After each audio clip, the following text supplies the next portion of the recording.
Uncle Greg, will you tell me a bedtime story? I'm sorry, kid. I really don't know any bedtime stories. What are you talking about? You don't know any stories. You've seen every movie out there. Just pick one. She's not going to know the difference. Why the hell not?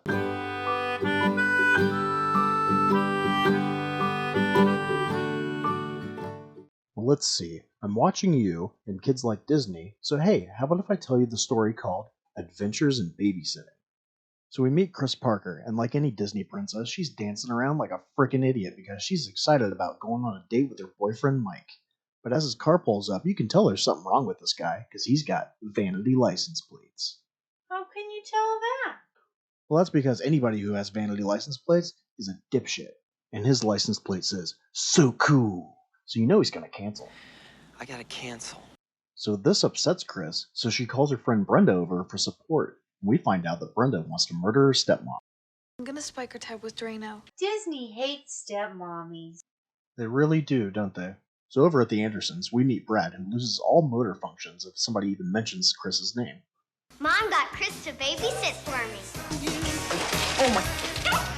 So Brad wants to look good for Chris, but unfortunately... You wasted all my Clearasil on another picture of Thor. How many pictures of Thor does she make? Like all the pictures, a stupid amount of pictures. The only thing she ever draws or paints is an obsession that stupidly pays off later, but that's besides the point. Right now, Chris shows up, and we find out that the Andersons are going to this fancy dinner party. Fancy? And they only called a babysitter an hour before they left? Yeah, your parents have better planning skills. And they went on a date where your dad wore jean shorts. So Chris gets a phone call from Brenda. I ran away from home. Look, just don't go anywhere. I can't. I don't have any money. Who runs away from home without any money? Yeah, no one plans in this story at all. If I take a cab to the Andersons, do you think you can pay for it? Oh no, Brenda, that's gonna be like $40. I don't have $40. $40? I've got $40. Well, can you pick me up? So Chris and the kids have to go pick her up. Jumping out of a bush like the creeper that he is, we get to meet Daryl, who wants to come with them. On the way to the bus station, Daryl pulls out a Playboy from his pants to show Brad that the centerfold looks like Chris. Is Playboy the one with all the articles Mommy gets mad at Daddy for reading? It is. And because Brad doesn't want the articles to upset Chris, he throws it out the window. And somehow this makes the tire explode. And they pull over and find out they don't have a spare. So Chris is going to flag down a car to get some help, but a tow truck shows up and even offers to help them for free. That's nice of him. It is nice. Until a guy on the radio says that his wife is with another man. That car was parked in front. She's with that bastard again. So he pulls out a gun and drives over to his house and starts shooting at the guy. So there's bullets flying everywhere, and her mom's car gets shot in the windshield, so they climb into this random car. And unfortunately, this random car happens to be being stolen at the time. How do you know it was being stolen? The guy being shot at keeps yelling, Hey, kids, get out of my car! as some random guy that was hiding in the front seat drives off. Weren't they scared of the car thief? You know, they should be, but he's a super nice Disney car thief, and he tells them his full name. My name is Joe Gipp, okay? And shows them where the illegal chop shop is. Like, these are perfectly normal things. Well, the evil crime people, they don't like this one bit. So they have the kids go up into an office. And while they're up there, Daryl sees a copy of the Playboy that Brad threw out the window earlier, and he steals it. Why did he steal it? It's either because he needs to replace his dad's copy, or because he's a pervert. What's a pervert? A pervert is someone who says they get Playboy for the articles. Who Daddy's a pervert? Oh yeah, big pervert. So they think they're trapped, and they're scared of the car people because, you know, they're ugly. So they see a hole in the ceiling, they climb up to the rafters. And the whole time, the car thief Joe, he's just watching them like, oh, those crazy kids and their wacky antics. But now the head bad guy, who kind of looks like a skeleton, he needs the Playboy because... Because they're perverts. Yes, because they're perverts. Where's the magazine? I took the Playboy upstairs. There was this article. Get it. So one of them goes up to the office to get the magazine, and for some reason doesn't even notice that 4 people aren't in this tiny room. Perverts must have bad vision. Actually, there is a myth about them going blind. From all the reading? Yeah, it's really small font. So since Daryl took it, they need to get the magazine back because it's got all this incriminating evidence. So they chase them in the back door of this nightclub, and the kids end up on stage. If you don't mind, we'd just like to let ourselves off the Nobody stage. gets out of this place without singing the blues. Which, in my opinion, is just a terrible door policy for a bar. So they sing about babysitting so they can leave. And the car guys, they go to the front for some reason and just watch them perform. Well, after they're done, the kids get to leave, but the bad guys, they're stopped at the door and they are told that they have to sing now. Do we get to hear their song? Nah, that would be too entertaining. Instead, we can see Daryl talk to a hooker. What's a hooker? A fisherman, or I guess fisherwoman in this case. What's wrong with the fisherwoman? Oh, they can get a whole bunch of diseases from all of the semen. What are you doing on the streets? I ran away from home. Brenda, come on. What's Brenda doing? Well, let's just say Brenda's going through some stuff right now. I've just seen 3 people shoot up, a bald Chinese lady with no pants on, and there's this old guy outside who wants his bedroom slippers. Oh my God! There's a man with a gun! Night cruiser, custom service for Aurora, McCall, Princeton, and Moby. I'll make it very clear. You slip me the cash, and I'll slip you the wiener. But I don't have any cash. Then I don't have a wiener. Oh, it's a kitten. Oh. That's a jumbo-sized sewer rat.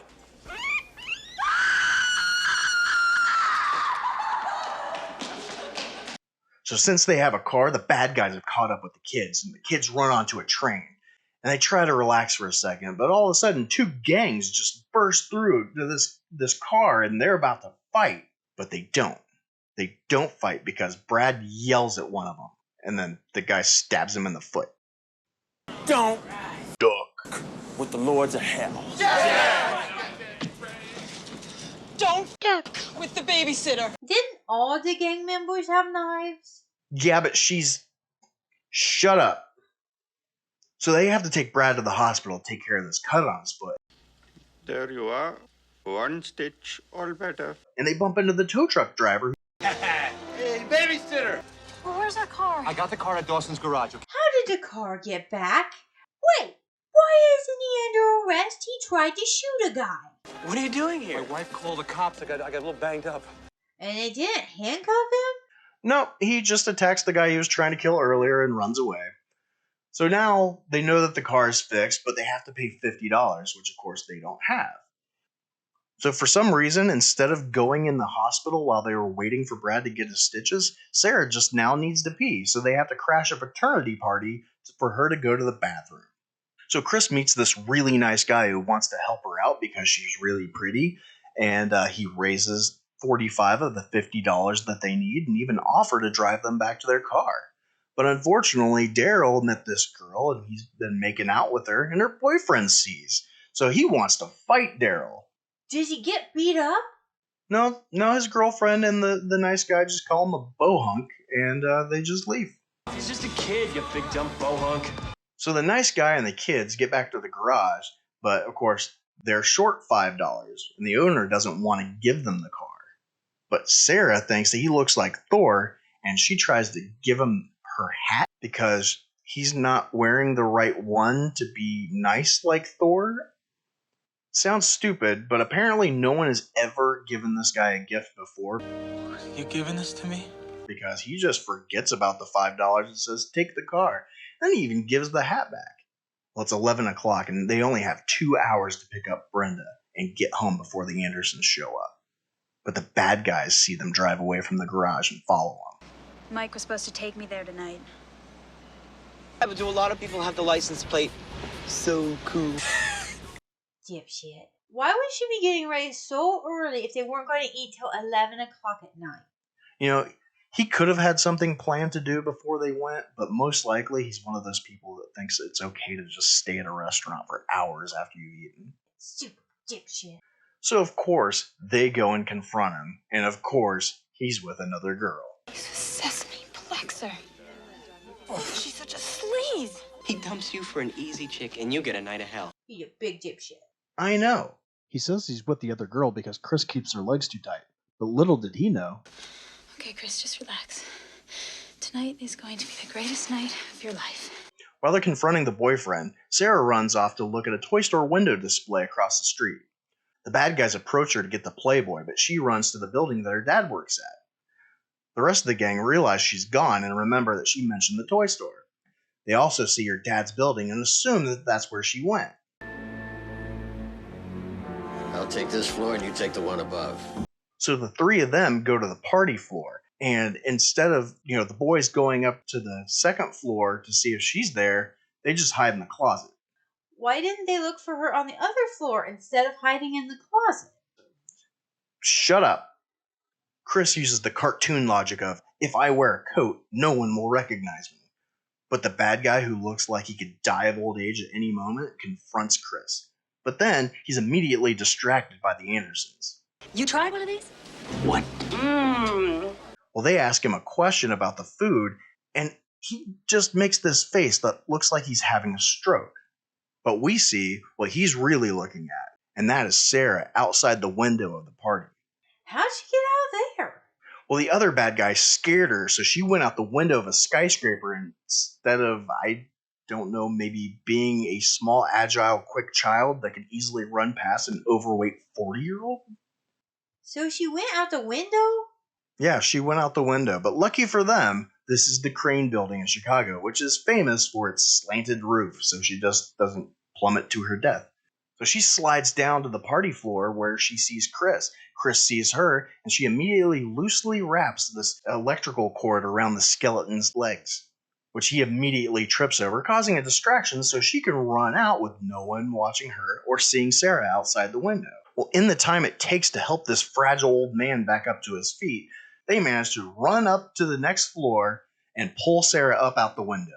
Oh, crap. Well, they turn around, and our friendly carjacker guy's there, and he explains why they're after him. Well, they give him the Playboy, and for some reason, it's not enough. This old bad guy, he wants to take care of him. He was going to kill him for stealing a magazine? Look, you will never understand the bond between men and pornography. Carjacker Joe, well, he just punches him right in the face. But they know that the Andersons are leaving, so they have to hurry up, pick up Brenda, and beat them home. Not only does Brenda find the woman who stole her glasses, but she gets them back and then gets attacked by everybody who was mean to her all night. So she runs outside conveniently right at the exact moment that they show up in a car to pick her up. Why is everyone so mean to Brenda? Well, she's a band nerd with glasses, so everyone hates her, whereas Chris is very pretty without glasses, so people are always nice to her. So is the moral of the story be pretty and people will be nice to you? No, that's just how life works. Oh. So they get Brenda and speed back home in enough time to not only beat the Andersons, but to clean the house and get the kids to change their clothes and get ready for bed.